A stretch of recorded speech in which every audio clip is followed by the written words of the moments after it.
Thank you. Nice try. Thank you. Well, good afternoon, Chairman Milday, board members, and Mr. Foley. Thank you for the opportunity to present the school board approved funding request to you at your monthly meeting. For those watching now or in the future, the school board normally requests and is permitted the opportunity to present at the 7 o'clock session to allow more citizens to actually hear what we have to say and see this presentation. However, as you all know, Mother Nature last week, her decision to hopefully give us the final winter blast necessitated the move of our meeting from last week to this week, so we aren't available to present at 7 o'clock, but I just wanted to make sure for anybody watching, we would have done 7 o'clock, however, we will be across the street meeting. It's our intent to provide a copy of this video presentation on our budget section of our school board website to try and make sure that we get the information out.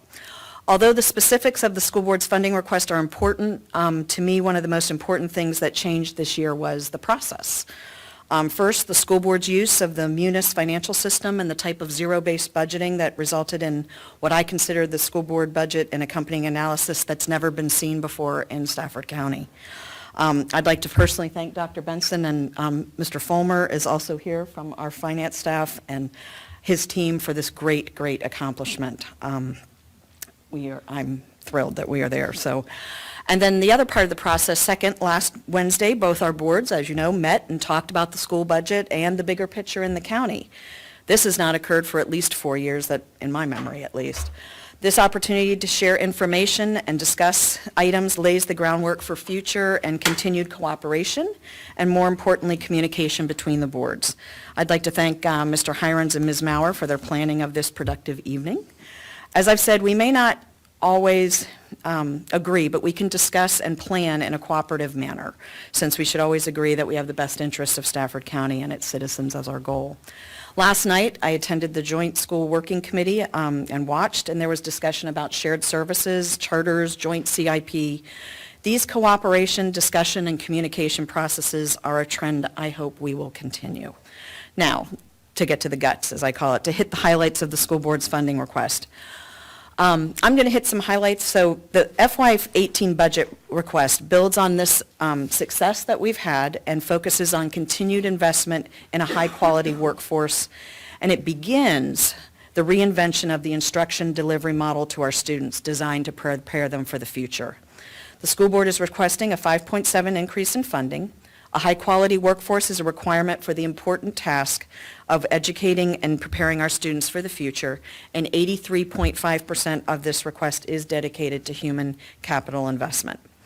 This year, as you know, all school systems had to comply with the accelerated VRS schedule, which was passed by the General Assembly, which resulted in an extra $1.7 million that we had to put in our budget that should have been $800,000. This request recognizes, our funding request recognizes that Stafford County is growing, somewhere around the 1.5%. We added 500 students last year. We are projecting about 700 for FY18. This request reflects that we have to plan for those students, and with new teaching positions and building space. The school board's pleased to finally begin to provide a market-based compensation model for our bus drivers, our monitors, paraprofessionals, and nurses. That's something that's been on our schedule for a long time. The board is holding firm to the class size reduction initiative we implemented last year at the elementary school level. We are recognizing our changing student body and the compliance with federal and state requirements to address these needs as part of our request. And finally, like I said, one of the most important things, a commitment to the creation of a Stafford County curriculum and investment in the professional development of our workforce is going to reap large benefits for every child in Stafford County. $15.5 million, and as Ms. Hazard stated, it's a 5.74% increase. It's using the General Assembly's budget, which has a little additional funds in terms of support for compensation, about $800,000 increase in compensation lines from the state, and another $900,000 increase in lottery proceeds. And it also represents a $2 million increase in local funding, which is about $580,000 more than we were projecting at the time that I made the request of the school board, which leaves us a funding gap that's just short of $6 million. We are proposing an increase in FTEs of 67.5. A fairly large number of those positions have to do with support for special needs students throughout the division. In other words, those are not nice-to-do things. They are things that we are obligated to do in ensuring that all of our students have an appropriate education, as well as some other areas that we would like to bring some attention to at the division level related to our implementation of our new financial management system, as well as support for our employees in the increasingly complicated world of Virginia retirement system. We do continue to focus on 5 primary areas in terms of total rewards. We recognize that retaining and keeping good folks in our division is not just about compensation, but also benefits work-life recognition and professional development. What is an accountability specialist? Previous slide. We added, it's in our Office of Assessment, and it has to do with looking at achievement within the division and whether or not we're delivering the goods on programs that we've implemented. So like somebody who's... Assisting us with program review and evaluation and making sure that we are delivering what programs set out to deliver at the time that they were put into place. The education programs or the strategic plans for head office? Well, initially, we're looking at our educational programs, but we're also looking at components that are tied to the strategic plan. Okay. But we've implemented a number of programs in the last 15 years, and part of what we're doing is a systematic review of those programs and making sure that we're delivering the outcomes that were identified as a part of implementation for those programs. And hopefully not double serving students with similar programs. No, and our intent is that if there are efficiencies that we might be able to capture, or if there are programs that are not delivering what we intended them to deliver, that we make modifications in those programs, or in some cases, if there's a duplication of opportunities, then we may be looking at trying to create some savings in that area. Okay, thank you. Mr. Chairman, Sir? while we're on that page, Doctor, what is a world language culture facilitator? So we have a position for most content areas at the division level, whether they're supervisors or coordinators, so you might have mathematics and social studies. One area that we have not identified resources that are targeted for just that particular area have to do with access to world languages and additional support for English language learners throughout the division, and that's what that position would be for. How about one more? That last one. Certainly. The common ERP system analyst. So that is our enterprise resource planning system, that otherwise known as MUNIS, that is both the financial side of what we do as well as the HR side of what we do. We are in the process of moving toward producing checks for the first time for compensation, which will be the last part of the financial management piece of it. But then there's a whole section of HR support that come along with that. We originally had written the position into the contract for putting the product in place. We have about 6 months to go. We realize that moving forward, we're going to need some additional support in that area, so we'd like that position to continue if possible. Any other questions on this particular slide? Any other questions? Nope. Thank you. So in terms of total rewards, we recognize that compensation is one area, and we want to be competitive within our market, but there's more to attracting and retaining great employees. We believe that benefits is a big part of that. We made some great strides in the last year by jointly bidding health insurance and improving our position in that area for our employees. Work life is also important, how people feel about coming to work every day and whether or not they feel like they have an opportunity to contribute to what is going on in their workplace is another important factor. Recognition, just telling people that they're doing a good job, and then giving folks an opportunity to grow professionally is also very important.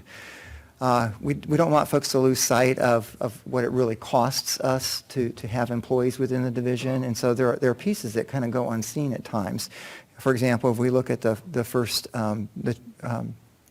graphic here, we have a salary for a 10-month teacher of $46,184. When we add a master supplement, our insurance, health benefits, access to sick leave, you'll see that our total cost ends up at about $75,000. And that's important for folks to understand, that a lot of times we hear folks say that at times the salary perhaps doesn't reflect how much they perceived as being valued. We do value our employees, but there are lots of ways that we value our employees, and providing this full package is part of that.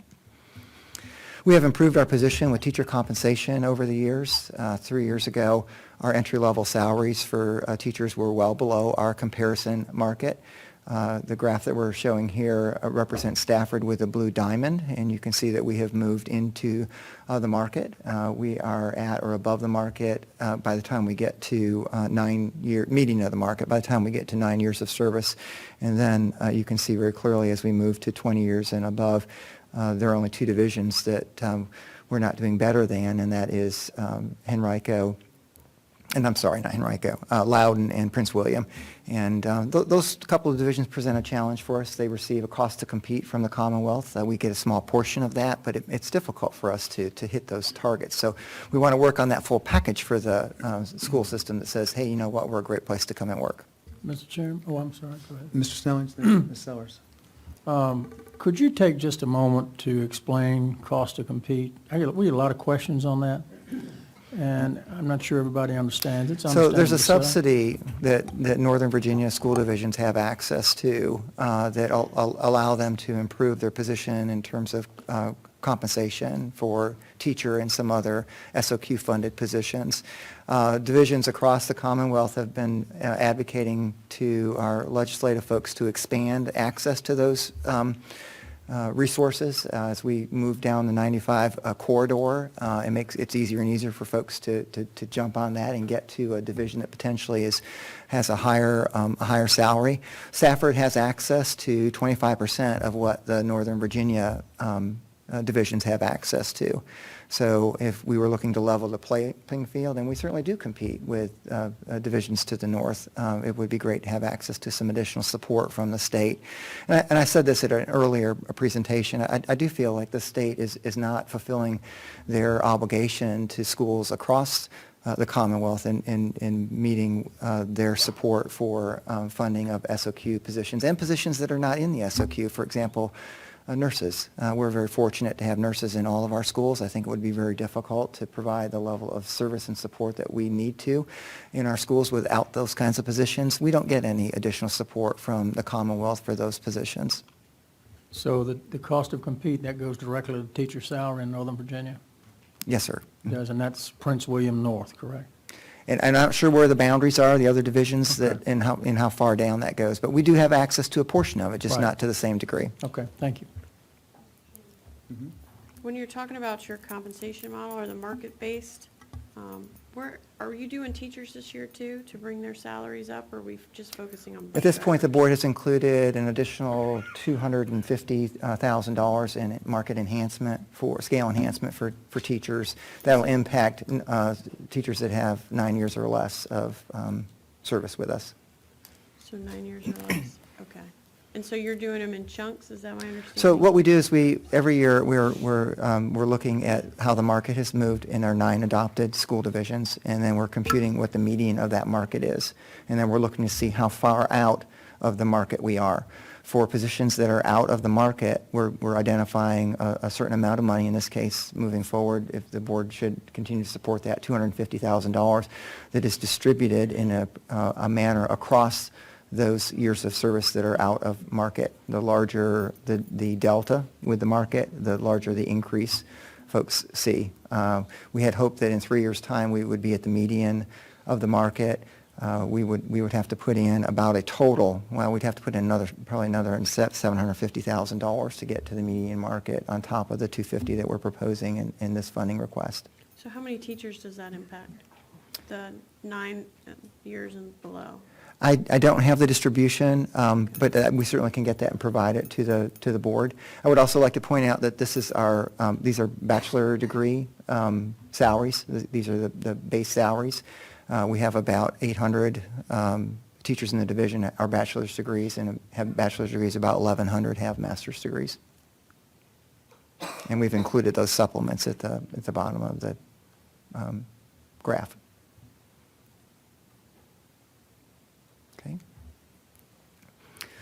So in the area of compensation and benefits, where are these dollars going? We want to maintain that additional compensation that teachers received last year as a result of the published scale that was in an error. That's approximately $1.1 million. We want to extend 1% to non-teacher scales to kind of play catch-up for them. Do an additional 1% to all employees so that we effectively, over 2 years, provide a 2% increase minimally for all of our employees, which would be in line with what the county administrator has proposed to do for county employees. We've identified approximately $1 million to go into scale enhancement to be spread across the scales where we have done our analysis. As I mentioned a few minutes ago, we're targeting at this point about $250,000 to teachers. I'm going to talk a little bit more about where the rest of that is going, more specifically bus drivers next. We have a $2.5 million increase in VRS, and then we have a very small merit pool that we intend to start for next year that will target our maintenance and technology employees that have moved to a pay band model in this current year, and an evaluation system that will reward folks for their level of performance. So with our bus drivers, let's talk a little bit about our bus drivers. We have a couple of concerns with bus drivers. One is that we're understaffed by about 20 drivers, and that creates some challenges for us. Particularly when we have folks leave us after spending a relatively short period of time. And what we have on this chart is a little bit of an analysis of folks, bus drivers that have left us after the first, second, and third, fourth year. And you can see the majority of folks that are leaving us in that time frame. That's the part of our scale that is really out of market. Years 1 through 6 does not compare very well with our comparison divisions. Matter of fact, we are second to the bottom. These hourly rates have been adjusted a little bit for a cost of living. We didn't do that with all of the scales. We did do it with this scale and some of our other entry-level scales, just because they're among folks in the division that are they're making the smallest amount of money. So what we're proposing is to move our drivers into a pay band model. First-year drivers would be on pay band A01. Successful completion of the first year, as well as completing the driver training, defensive driving, and behavior management would cause folks to go into pay band 2. We think that will be an incentive for folks, such that we will not see as much turnover between first and second year. And then our lead bus drivers and trainers would be in pay band A03. We've also implemented an attendance incentive for bus drivers and monitors as well. And drivers can get an additional $10 a day for every day in the month if they do not call out during the course of the month. There are exceptions to that. We have a challenge with folks that call out, not come to work for whatever reason. We're already understaffed, and that creates a challenge for us in terms of getting our students to and from school in a timely manner, in many cases requiring double bus runs. I'm pleased to report that initiative is having a positive impact. And if you look at the absenteeism that we've had in the Department for Drivers, comparing this year since implementation of the model to last year, we're seeing significant improvement. And so what the board is proposing at this point is the column that has the $250,000 at the top. We estimate it would cost us almost $370,000 to bring all of our bus drivers into the market. The $370,000 creates some challenges with compression. We're asking the board to consider the $250,000 increase. It improves a large number of drivers in terms of their hourly rates, but it also causes less compression. And then there'll be a chance for the merit pay model to work its way in, and we think improve some differentiation between folks that have varied years of experience.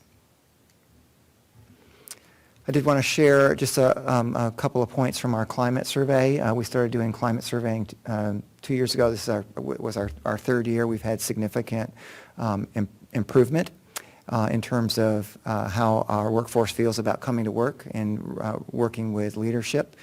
And again, we think that's an important part of the full package, why folks want to work in Stafford County Public Schools more specifically. We are proposing to put some more funds into professional development. That's an area that has been cut over the years, and again, it's part of our retention strategy. We're going to be running our first Teaching and Learning Summit this June with savings in the current fiscal year, and that's the work that the chairman alluded to regarding curriculum and expectations for students across the division as a whole. And then additional expenditure considerations, replacement cycles was on the priority list for the board. We've incorporated that to a fair degree in the funding request, some of it by redirection of existing funds.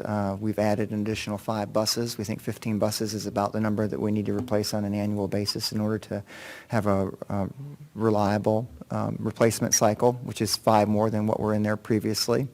We've provided some differentiation in staffing based upon size of school in the front office, not in terms of FTEs, but access to funds for hourly support. We're looking to add 5 educational diagnosticians to help with our special education populations. Those are positions that in some cases are being shared between schools.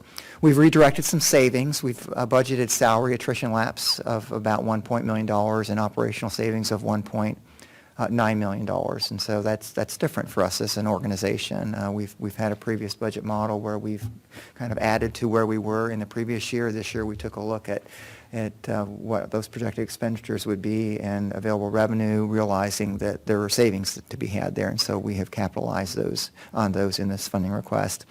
We have $1 million of unfunded contingency that is there in the event that additional revenue is made available to us, such that we would not have to come to the supervisors, ask for appropriation.